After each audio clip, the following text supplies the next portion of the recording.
Hello there guys, welcome back to Younes Talks Football, welcome back to a brand new video. I hope all of you are doing well today. I'm back, it's good to be back and it's back proper now. We're back to uploading daily and today, just because of the slight absence that there has been since the last game, I've not uploaded, I've not been able to and there has not been that much except for what I'm going to talk about today, because we knew we weren't going to get any announcement, at least probably until, I don't know, maybe next week. So I thought, you know what, we might as well hold off. Why rush? Why rush? I'm back home. I'm back. So now we're going to be going into the detail, and that it goes into regards of Mauricio Pochettino at Chelsea. We're going to get into that very, very shortly. But as I've said, you're getting a double upload today. Why? Yesterday, we had Inter Milan versus AC Milan. Inter Milan are somehow in the Champions League final. If anyone had said at the beginning that Inter Milan would be in the Champions League final, I would have slapped them across the face. But now I slap myself across the face. It is what it is. This is the beauty of cup football. Sometimes you never know who's going to make it. And Inter Milan over the two legs have undeniably deserved to be in the Champions League final, and Martinez getting the 1-0 win in yesterday's result, which means that on a 3-0 aggregate win, Inter are in the final and they will face either Manchester City or Real Madrid, who go to battle later tonight. So I will be giving you my overall review for that game later tonight as well. So hence you're getting a double upload. We're going to talk Chelsea in this video and Poch, and later on I'll be giving you my thoughts on Man City, Real Madrid, how that goes, and the overall feeling going into the Champions League final once we know the two opponents. So let's get into Chelsea and Poch. Don't forget to subscribe if you are already new. Hit the like button if you do enjoy this. Let's get cracking. Also, second channel, make sure you're there. I've not uploaded since I left, so I'm back. I'm going to be uploading on there too, so make sure you guys are peeled for that one. Let's talk Pochettino, because it came out 3-4 days ago. If I'm not mistaken, on match day. Or was it the day after match day where we drew 2-2 to Forest? Where it came out by The Athletic, it came out by David Ornstein, it came out from all the reliable guys, that Pochettino has agreed to become Chelsea's manager.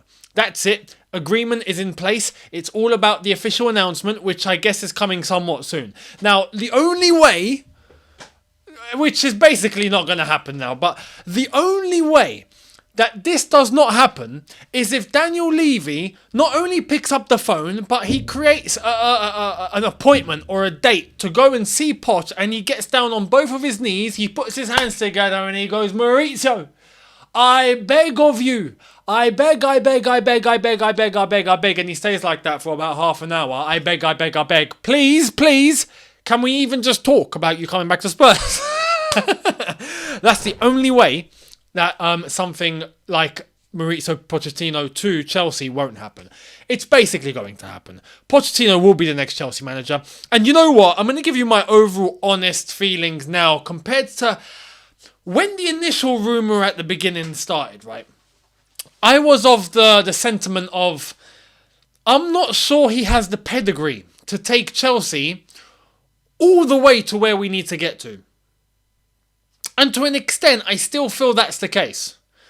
But in terms of all the managers now that we have available, and look, you can say some managers have chosen not to come to Chelsea just for their own sakes and because of the way that Chelsea are being run. And you know what? Fair play to them. Fair play to them. You know, if they don't want to come into this mess, I actually don't blame them. I actually quite merit and send much respect to Pochettino for taking on this job, because it's the most complicated job in world football now, as far as I'm concerned. And when you look to the state at Chelsea Football Club and the way that we are being run right now, it's night and day compared to how the club was before. And it's at its hardest that it's ever been. I'd say even harder than when it was when Tuchel was here, when even Potter joined. It's even harder now. It's in a more complicated situation on so many levels. So for Poch to go, yeah, I'm going to take this on, fair play to him. Absolutely fair play to him. Which means that I've gained more respect for him. And this is why now I'm on board. I'm on board. When you look at the managers that are available, as I've said as well, we've exhausted every single option. And you know what? We even did approach who I would have gone through and try and do everything we could to get him away from Roma, and that's to bring back Jose Mourinho. We even did. Chelsea did approach Jose. So I can't ask for more. can't ask for more. We went for, I think, every single possible avenue to try and come up with a shortlist. And we ended up with a ridiculous shortlist as far as I'm concerned. And as I've said, that's for reasons of the club not pursuing all the way with certain managers perhaps. And because some other managers are just like, no, I'm not coming to your football club, thank you very much. And as I've said, fair play to him. I can't blame him. But when the shortlist came down to Poch, Vincent Kompany, and Ange Postecoglou, with all due respect, I'm sorry, but there's only one name you can turn to. And that's Pochettino. Now, my initial concern, as I said, was that I don't think Poch can take Chelsea to the magic heights that Chelsea need to reach, right? Do I think he'll put us back into the top 4 at some point? I think he's capable of that, absolutely. Do I think he can take us on a very, very good cup run? I think he's capable of that, absolutely. Does he turn us into title contenders season after season? That is what I'm unsure of. And that is where Chelsea need to be. You see, now many people are going to say, no, but Younes, is unrealistic. That's not going to happen. I agree. That's not going to happen. Next season, forget it. As far as I'm concerned, I don't see it happening. But we absolutely need to get ourselves back into the conversation of the top 4, top 6, right? And then after that, start aiming to try and get to the Premier League title again. But to try and say we're going to be competing for the Premier League title next season, forget it. After this season, the way that the club is, the way that the squad is, it's a myth. So Poch coming in now, with what we have available and the way that he's done things and what we've learned of Poch since our initial hearing of that Poch could be on the shortlist, could be coming to Chelsea, could be getting approached, right? Since that time, we've come to understand a little bit more about Poch. Now, the couple of things that I've really, really respected was that he's firstly taken on this job in the first place. Secondly, he doesn't have an agent. So he's negotiated with Chelsea himself and he's come with his principles. And when you go into the detail to try and find out what he's truly about, there are things that I didn't quite think he was like. Turns out he is, right? One of them is that he absolutely wants manager to have power in and amongst that squad. Able to, the club to not interfere in terms of player selection, in terms of transfers. It should be manager that has the say. That all of those things he's absolutely on board with. Fantastic to hear. Great to hear. One saying that I heard a few days ago from Poch was, and this got me, right? And I heard it and I went, okay, all right. I now see that he's not as soft as it was perceived from the outside. He has a backbone, and that's all we need right now. We need a manager with a flipping backbone, right? That is what this club needs, man. We need someone to come in and rock the boat a little bit, man. It has to be done. If not, there's going to be no direction. And it's definitely not going to come from the owners in terms of running the football team, because they definitely don't know. So when it comes to the manager, absolutely needs to be someone that knows exactly what they're doing and someone that's going to come in and go, we're doing this my way. Poch, I didn't think was like that. Turns out he is. Great, fantastic for you, right? I'm relieved. He said, and I read this a few days ago, when a player signs for a football club, they don't sign to play. You're probably thinking, what? I read that and let me admit, it got me at the halfway mark, right? It got me at halftime. What was the rest? A player signs for the club to train. And then it's up to the manager if they play. I was like, okay, you know what? He got me. That's great. Fantastic. Yeah. He got me. Absolutely got me. And I completely agree. When you look at it in its fundamental, on its foundation, right? At the core, it's true. A player signs for a team, a player signs for a club to train. It's part of the squad. Not to just automatically make your way into the starting 11. That's not how it works, right?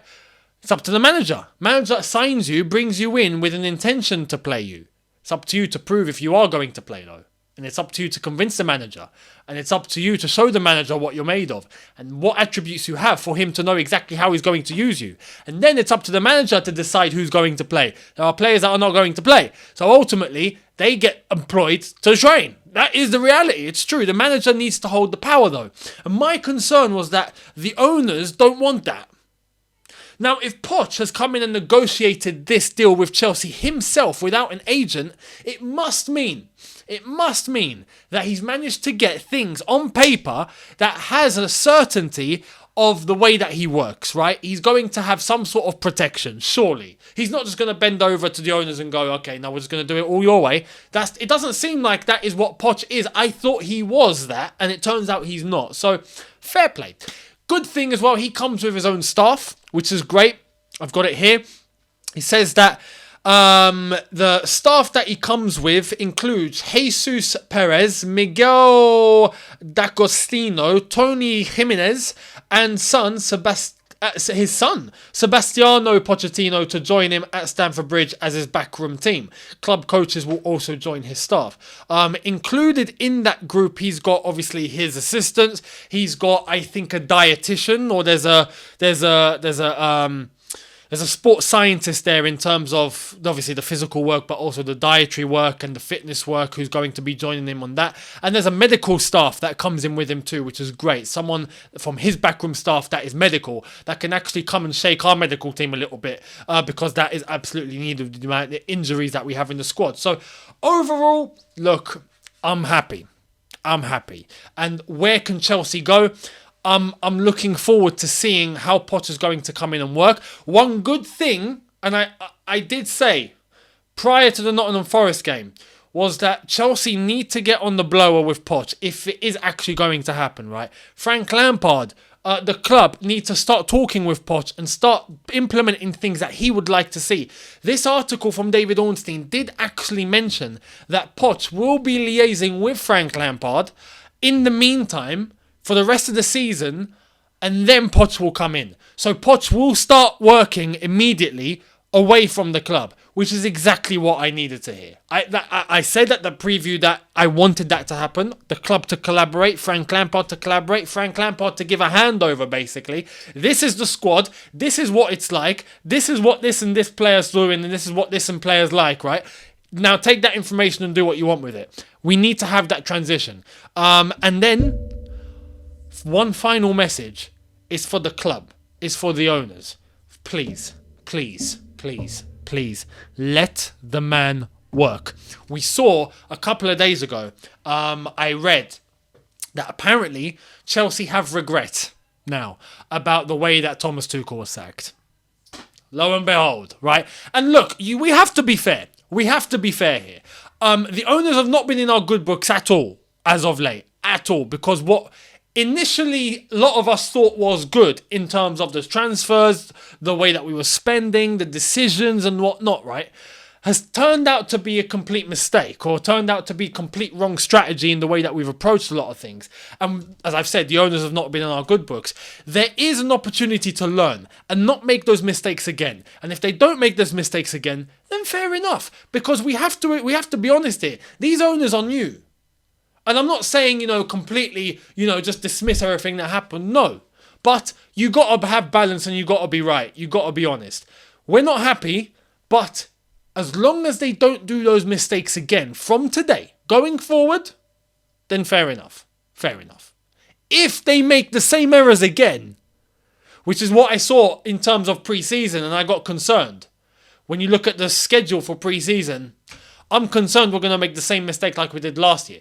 But turns out, in terms of the dates, we might actually have about 3 weeks or so at Cobham with Pochettino to get training going before we actually fly off to the States, which is a bit more than I thought or I expected, including the US tour, with the time that we'd get to train and get these lads going properly, because we need Poch to have as much time as possible with these lads to get them going, both in terms physically, mentally, the way that they play, the chemistry, his tactics, the system, who's playing, who's not. He gets to understand who fits in what way, who fits in his system, who doesn't, which players are going, which players are coming, like all of that is going to take time.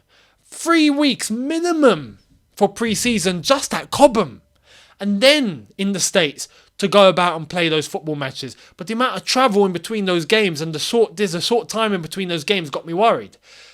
Now we know we got about 3 weeks before we actually fly off to the States for pre-season. I hope it's not going to interfere with anyone's holiday. I hope everyone's going to be back for that time and no one's going to be late, because if anyone's going to be late, then we're not going to have enough time for pre-season. And that is one concern that I said in terms of I don't want a repeated mistake. I don't want a mistake like from what we had last year happening again. So when we look at it, hopefully it will piece itself together, and hopefully the owners will understand the mistakes that they've made and not do it again. If we get Poch in, let the man work, please. Please. Please. Don't interfere. Don't try and come in the dressing room, which is what he's against as well. He's against that, by the way, which is great to hear. So I hope he's put that down on paper. Just like Arsene Wenger said he used to at Arsenal. He said, I'd put it on paper. I don't want anyone in the dressing room. When it comes to transfers, I make the call. He put it down in his contract. Poch, I hope you've done all of that. Hope you've done all of that, mate. With transfers, I understand there are club signings now. You want to make sure that players are versatile to whichever manager is going to get the job. Fair enough. But the manager needs to have players that are going to work for him. If not, what's the point? You might as well just be the manager then. So there has to be that level of collaboration, and I hope he's got that down on paper. As well as that, and this is key. This is absolutely key. When Poch does come in regards to the owners, in regards to the contract, remember we gave Graham Potter 5 years. It's nice to hear that this is going to be a 3-year deal max. It could be a 2-year deal with an option of 1-year extension, which is perfect. And as I've said, it means at least in that aspect, they've learned their lesson. Keep learning those lessons is the advice here. Keep learning those lessons and we'll get to a good place. We'll get to a good place. Hopefully so. So Poch on his way to Chelsea. Fingers crossed that will be announced very, very shortly. When it does, I will give you my thoughts overall in terms of the official announcement. And look, I have to say, right, from a blue-tinted glasses perspective, if he comes in and does well with us, we've not only done it one way in terms of rivals, giving rivals like Tottenham, our most successful managers that they can't utilise and they can't win with, we take theirs and we win whilst they didn't. I mean, that would just be perfect, wouldn't it? That would be beautiful. Imagine we won stuff with Poch. Tottenham, close it down, liquidate, end the club. In the club. We won't see expressions again, that's for sure. We won't see any of them again. So look, we'll see what happens with Poch, and I honestly, when he does come in, I'll wish him the best. And he's gained my respect for taking this job on in the first place. It's not easy. Now it's definitely not easy. So there we are. Let me know your thoughts down below in regards to Poch, Chelsea, the official announcement possibly coming up. Do you think it will definitely happen? Do you think there's a chance it might not? I'm going to end with this. If somehow we throw this chance away, if we throw this away, we need to liquidate. We need to shut down. So anyway, let me know your thoughts down below. Much appreciated. And we gear up to the game on the weekend against Manchester City, which I'm going to be honest. I mean, look, but the season's done. The season is now finished. The next 3 games, as far as I'm concerned, don't count. Because we know what's going to happen. If I had the choice to not watch, I would not watch. Because I will discuss in the preview on Saturday, because we're playing on Sunday. So on Saturday, I'll give you my thoughts. But in the lead up to that, you'll be getting the videos again day by day. So I will see all of you later on for Manchester City versus Real Madrid review. And then tomorrow, back to normal. So I'll see all of you later on. Hit the subscribe button if you are new. Hit the notification button to be notified once I've uploaded. Smash the like button if you've enjoyed this. See you later on, people. Have a good one in a bit. Take care and peace.